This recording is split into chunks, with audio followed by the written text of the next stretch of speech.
Hello my dear students.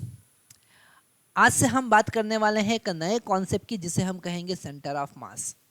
जब हम multiple bodies के सिस्टम की बात करते हैं, ऐसा सिस्टम जिसमें मल्टीपल बॉडीज हैं, मल्टीपल पार्टिकल्स हैं, या फिर हम मल्टीपल टाइप के मोशन की बात करते हैं, बॉडी ट्रांसलेटरी मोशन भी परफॉर्म कर रही है, रोटेशनल मोशन भी परफॉर्म कर रही है, तो इन सब के कॉन्सेप्ट को इजीली समझने के लिए हमारे पास में सेंटर ऑफ मास का कॉन्सेप्ट आता है। अब ये सेंटर ऑफ मास क्यों है, सेंटर ऑफ मास क्यों हमको पढ़ना है, और इससे कैसे न्यूमेरिकल हम इजीली समझ सकते हैं, इजीली वैल्यूज हम फाइंड कर सकते हैं, ये सारे हमको इस सेंटर ऑफ मास के कॉन्सेप्ट से समझना है। तो सबसे पहले हम सेंटर ऑफ मास की डेफिनेशन देखते हैं, सेंटर ऑफ मास को हम कैसे डिफाइन करेंगे। तो सेंटर ऑफ मास एक पॉइंट है, एक पॉइंट है जहां पर हम पूरी बॉडी का या फिर पूरे सिस्टम का मास कॉन्सेंट्रेटेड कंसीडर कर सकते हैं। तो अगर आपको सेंटर ऑफ मास को डिफाइन करना है तो आप कहेंगे अ पॉइंट, क्या कहेंगे, अ पॉइंट आउटसाइड आउटसाइड और inside of a body where we can consider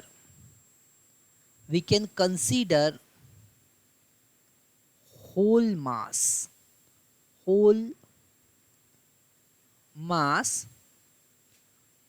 to be concentrated। जहां पर हम पूरे बॉडी का मास कॉन्सेंट्रेटेड कंसिडर कर सकते हैं, उसे हम कहेंगे सेंटर ऑफ मास। अब यहाँ पर एक पॉइंट हो सकता है कि हमको कंफ्यूज करे, वो पॉइंट है outside. Sir, centre of mass body के बाहर कैसे हो सकता है? तो यहाँ पर सेंटर ऑफ मास बॉडी के बाहर भी प्रेजेंट हो सकता है, बॉडी के अंदर भी प्रेजेंट हो सकता है।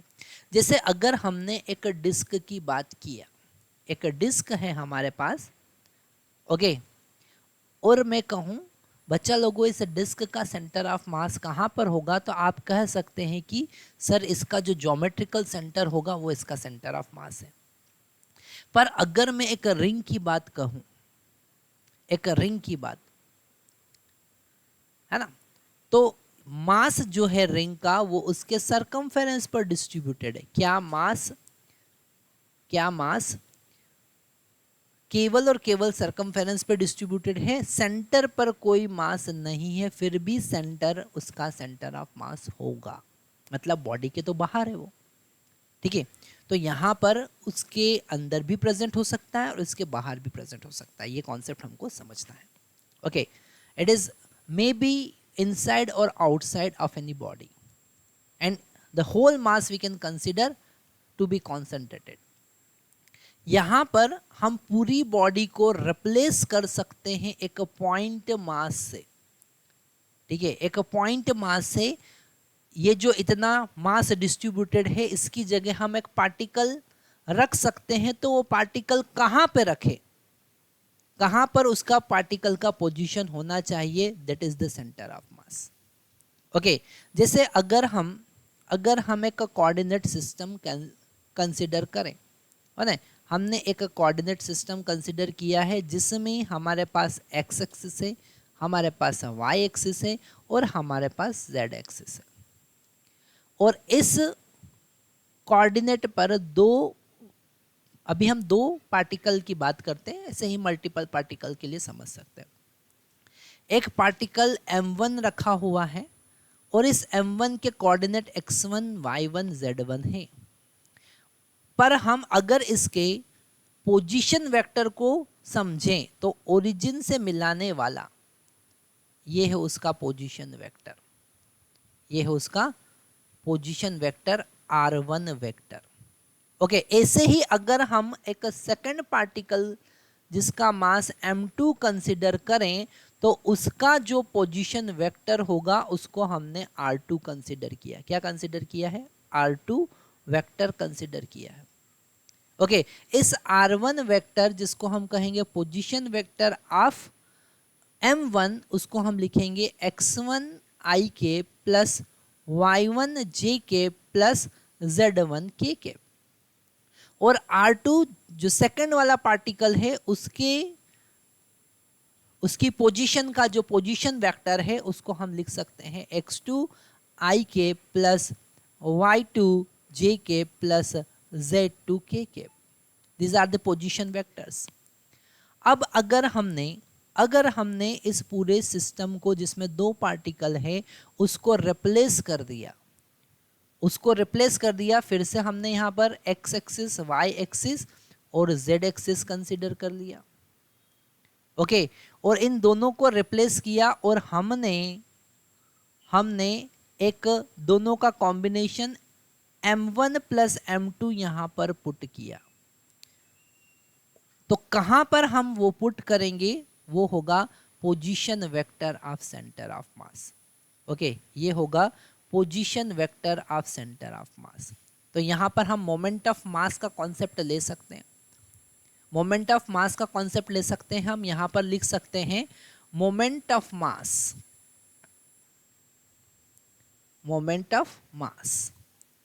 ठीक है, तो अगर हमने जो सिस्टम कंसीडर किया है उसका मोमेंट ऑफ मास कंसीडर करें तो m1 r1 वेक्टर मास और उसका distance plus m2 r2 vector second mass और उसका distance from the origin, same as it is ये जो हमने पार्टिकल कंसीडर किया है जिसका moment of mass m1 plus m2 होगा उसका पोजीशन RCM मतलब कि सेंटर ऑफ मास पे उसको हमने रखना है।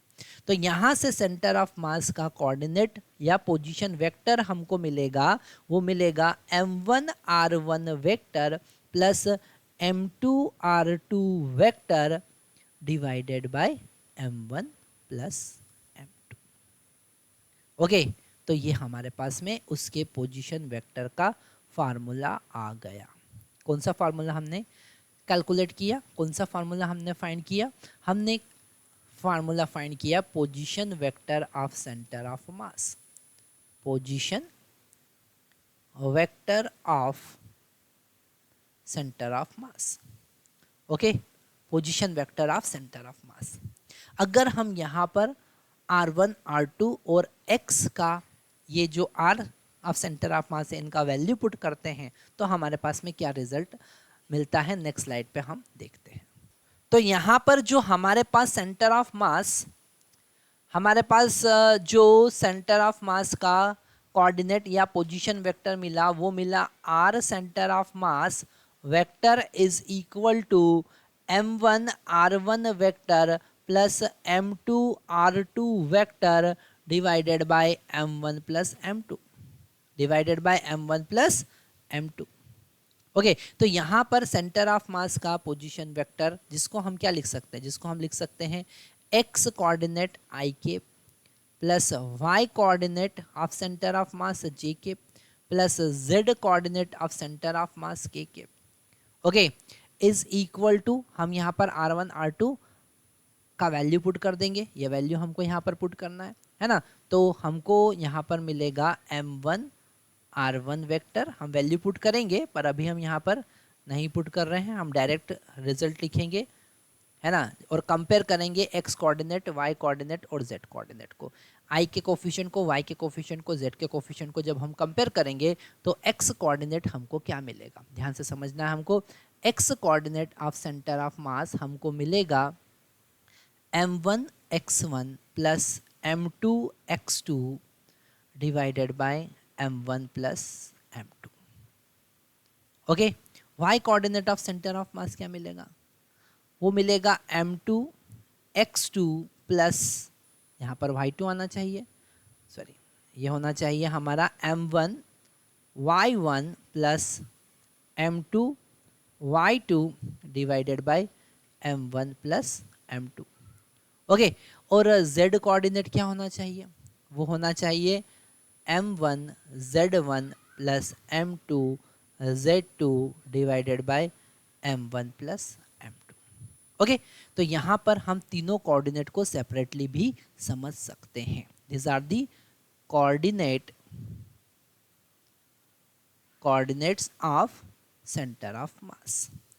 ठीक है, अब कैसे हम न्यूमेरिकल में इस कॉन्सेप्ट को यूज करेंगे, उसके लिए हम नेक्स्ट स्लाइड का, तो अब हम एक न्यूमेरिकल करते हैं जिसमें हम जो पार्टिकल्स है वो एक लाइन पर डिस्ट्रीब्यूटेड है। ओके, हम मान के चलते हैं क्वेश्चन में गिवन है टू पार्टिकल्स, है ना, two particles of mass m and 2m, एक पार्टिकल जिसका मास m है और दूसरा पार्टिकल जिसका मास 4m है, 2m नहीं 4m है।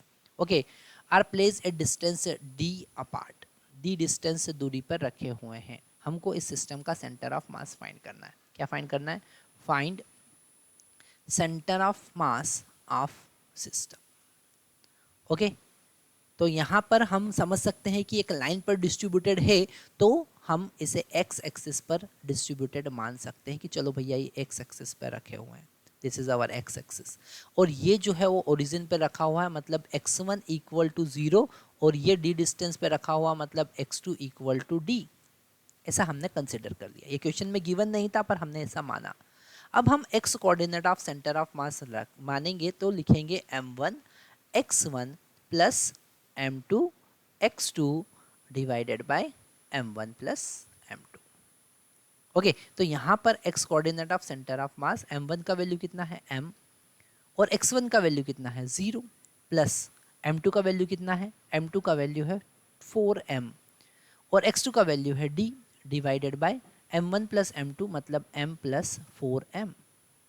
तो x coordinate of centre of मास हमको मिला, क्या मिला, that is 4md divided by 5m, और m से m तो हम कैंसिल कर देंगे तो हमको मिलेगा 4/5d। ओके, तो यहाँ से 4/5d, यहाँ से 4/5d पर, है ना, इसको थोड़ा सा हमको इरेज करना पड़ेगा, यहाँ से 4/5d डिस्टेंस पर, है ना, यहाँ पर ये डिस्टेंस पर उसका सेंटर ऑफ मास का कोऑर्डिनेट होगा, कहाँ पर, 4/5d। ओके, और बचा हुआ डिस्टेंस कितना होगा, यहाँ से यहाँ तक का ये डिस्टेंस कितना होगा, अगर हम 4m से सेंटर ऑफ मास की लोकेशन देखें तो वो कितनी होगी, d/5, कितनी होगी, d/5।